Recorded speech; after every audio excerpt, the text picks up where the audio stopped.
সেসব তো ছেড়েই দিলাম, সেসব করেছে। আমি ওরা যদি বুনো ওল হয়, আমি বাঘা তেঁতুল। আমার মিসেসের নামে এফআইআর করা হয়েছে। 25 বছর আগে ল্যান্ড কিনে বাড়ি করেছি, সেই জায়গাতে আমার নোটিশ দেওয়া হয়েছে। সেসব ছেড়ে দেন। আমি ওটা এখনই যদি বলি আপনাদের সামনে, অনেকেই পাবলিকই বলবে যে দেখো ওনার বিরুদ্ধে এইসব করেছিল বলে আমাদেরকে ডেকে নিয়েছে, উনি এসব করছেন। আমি ওসবগুলো ছেড়েই দিলাম। কিন্তু আম পাবলিকের টাকা যেভাবে চুরি করা হয়েছে, যেভাবে বাটপারি করা হয়েছে, আইন সবার জন্য সমান।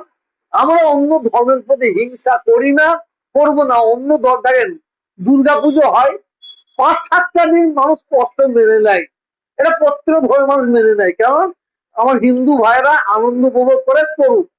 আমাদের মনে কিন্তু কোনো মানে মন মানসিকতা ওদের নিজ নাই। আমরা জুম্মার দিনে মসজিদে নামাজ পড়বো।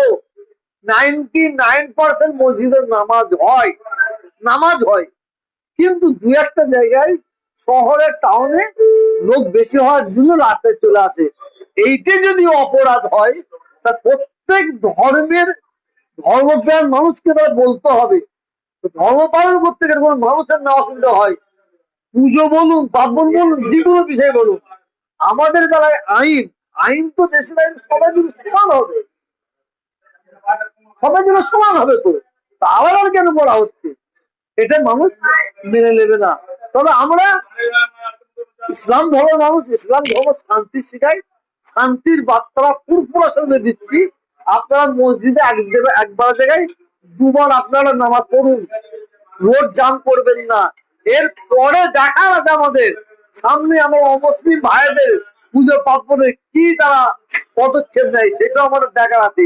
अधिकारी के नेतृत्व में जहां उन्होंने नया कुछ आदेश जारी किया है, जैसे कि सड़क पर बेआईनी व बेवजह जमायत नहीं हो, बिना परमिशन के जमायत नहीं हो। लाउड स्पीकर पर उन्होंने जो पाबंदी लगाया है कि कोर्ट के आदेश के अनुसार साउंड पोल्यूशन की जो लिमिट है उसके अनुसार लाउड स्पीकर बजाया जाए।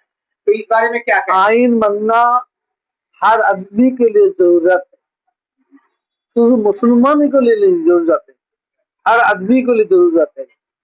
सड़क पर नमाज पढ़ते हैं, ये जैसी गलती होगा, ठीक सड़क पर पूजा करेगा तो वो भी गलती होगा।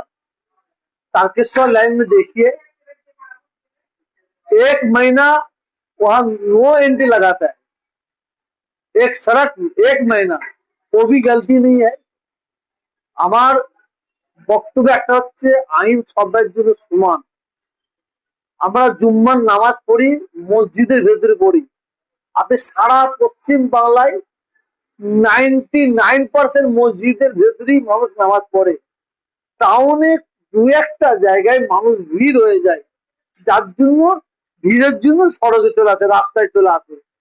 ঠিক আছে, এটা যদি অপরাধ হয়, তা আমরা একবারের জায়গায় দুবার মসজিদে নামাজ পড়বো, 3বার পড়বো, সড়কে কোনো অসুবিধা না হয়, মানুষের জন্য কোনো অসুবিধা না হয়। এটা আমার ধর্ম শিখিয়েছে। আপনি আনন্দ করবেন, আপনি খুশি মানাতে গিয়ে অন্য ধর্মের মানুষ কোনো আঘাত পায়, নিশ্চয়ই হিন্দু ধর্মেরও মানুষ শিখিয়েছে, এই কথাটাই শিখিয়েছে যে তারা আনন্দ করতে যে অন্য ধর্মের মানুষ কোনো আঘাত না পায়। তা আমরা দেখেছি, যখন মসজিদে আমাদের সপ্তাহে একবার জুম্মার দিন মাত্র 10 থেকে 15 মিনিট রাস্তায় চলে আসে নামাজ, ঠিক আছে, আমরা বন্ধ করলাম, আমরা পড়বো না, ঠিক আছে। কিন্তু এই আইন কি সবার সঙ্গে সমান হবে? আমরা দুর্গাপুজোর সময় দেখেছি, ঘন্টার পর ঘন্টা মানুষ দাঁড়িয়ে থেকে রাস্তায়, এবং গাড়ি চলাচল করে না, এবং রাস্তার ওপরে প্যান্ডেল করে পুজো করা হয়। এবং তারকেশ্বর লাইনে চলে যাবেন, 1 মাস নো এন্ট্রি থাকে। অত বড় রোডটা 1 মাস নো এন্ট্রি থাকে, কেন থাকবে? যদি ওই ধর্মের কাজ আমরা মুসলমান করতাম, আমরা ডানকুনি থেকে ফুরফুরা শরীফে 1 মাস যদি যাতায়াত করতাম, যদি নো এন্ট্রি থাকতো, তাহলে অন্য মানুষ মেনে নিত। আইন সবার জন্য সমান। আমরা অন্য ধর্মের প্রতি হিংসা করি না, করবো না। অন্য ধর্ম দেখেন, দুর্গাপুজো হয়, 5-7টা দিন মানুষ কষ্ট মেনে নেয়, এটা প্রত্যেক ধর্মের মানুষ মেনে নেয়। কারণ আমার হিন্দু ভাইরা আনন্দ উপভোগ করে করুক। আমাদের মনে কিন্তু কোনো মানে মন মানসিকতা ওদের নিজ নাই। আমরা জুম্মার দিনে মসজিদে নামাজ পড়বো।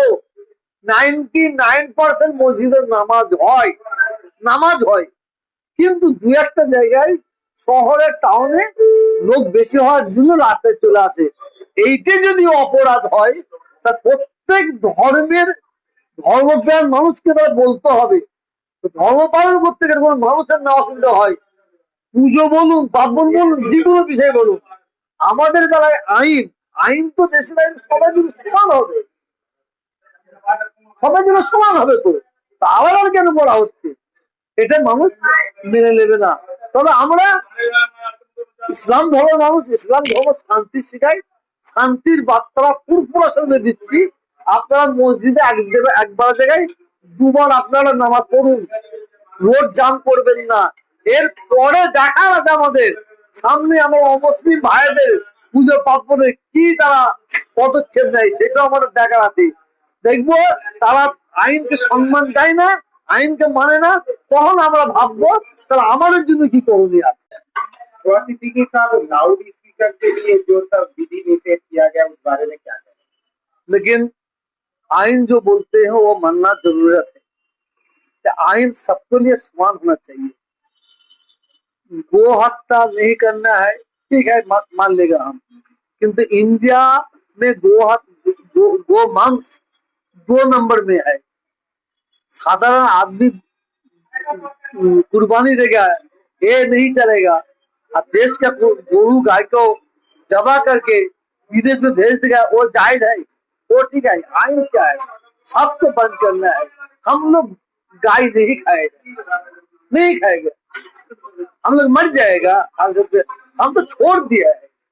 किंतु इंडिया में हर जगह और उन राज्य देखिए और गाय मनुष्य चलते हैं। तो क्या है, वहां चलेगा, यहाँ नहीं चलेगा, वहां चलेगा, यहाँ नहीं चलेगा। ये आइन तो एक ही होगा इंडिया के लिए। और लाउड स्पीकर फॉलो करने के लिए हम भी बोलते हैं, किसी का तकलीफ ना हो। আমরা মাইকের চোং আস্তে করব আইন অনুযায়ী, কিন্তু প্রত্যেকটা মানুষকে বলবো আপনারা মসজিদ থেকে চোং নামাবেন না, খবরদার চোং নামাবেন না। আপনারা মসজিদে আজান দেবেন, আজান দেওয়াটা অপরাধ নয়, সাউন্ড বেশি হওয়াটা অপরাধ। সাউন্ডটা কম দেবেন আইন অনুযায়ী।